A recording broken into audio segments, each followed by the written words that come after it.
those are all concrete steps in just the last 7 or 8 weeks that we have taken, which I think demonstrates my commitment to stand up to China where it's in our interest to do so.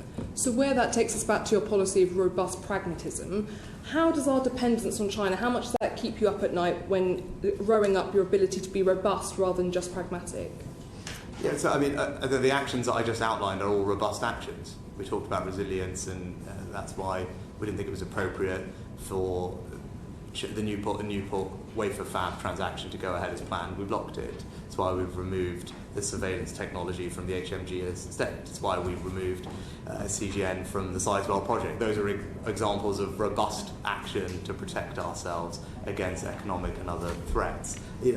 All I'd say is it's also important that our approach to China is aligned with our closest allies. Having discussed it with President Biden, indeed the Prime Ministers of Japan and Australia, I believe that our policy is aligned, and there will be many things that we do have to have a dialogue with China on, whether that's global public health, climate change, or the macroeconomy. It makes sense to do that. And very finally, Chair, we seem to have a real issue tying down our policy when it comes to our relationship with Turkey. They've been an important conduit between Europe and Russia over the last few months. But since 2019, Erdogan has carried out attack after attack on the Kurdish people. He's now claiming he's going to roll in the tanks to eradicate them. This could A, jeopardise our success against Daesh, and B, see atrocities prevented en masse. So what is HMG doing under your leadership to step in to deter Turkey from undertaking these heinous attacks? I've spoken to the President both at the International Summit we were both at, but also bilaterally as well. We'll continue to use all our offices to encourage Turkey to do the right thing. And most recently, we worked constructively with them on ensuring that the Black Sea grain deal was renewed, and that was something that they helped play a part in. Thank you. A couple of questions quickly of my own. It is, of course, astonishing that we allowed China to carry on doing what they were doing for so long, and I'm certainly, for one, pleased with the direction the government's taking. But coming back to Russia, the Defence Secretary made a statement this afternoon pointing out this is the 300th day of the war that was meant to take a few days and has been militarily disastrous for Russia. But are we underestimating their will? What do you make of Russian willpower? Because they are putting everything into the fight. The Russian doctrine of total war and victory at any cost seems to be very apparent.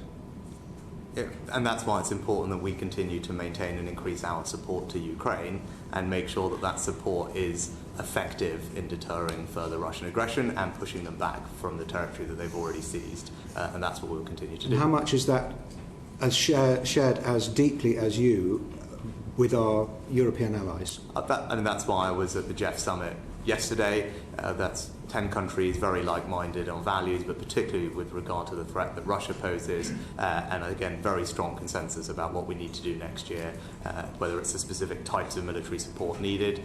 Those are the types of things we discussed yesterday, and those conversations I've had more broadly as well. And the Defence Chair, if he was here, would be asking what's happened to the lessons learned document in the Ministry of Defence about lessons learned on the Ukraine conflict, particularly about replenishing our munitions, which the Defence Secretary said will be replenished, not are being replenished, and of course the resilience of our munition supply chains, which have turned out to be very threadbare. What are we doing about that? It needs money.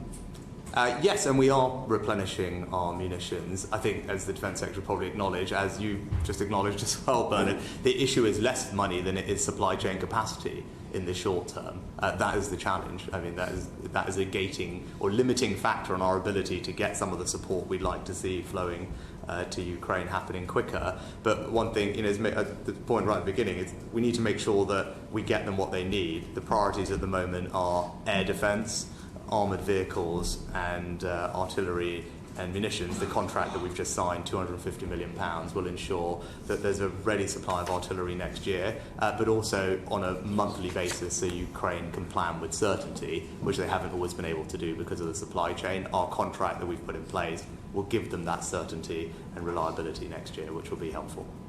Thank you. Clive Betts for Levelling Up Committee.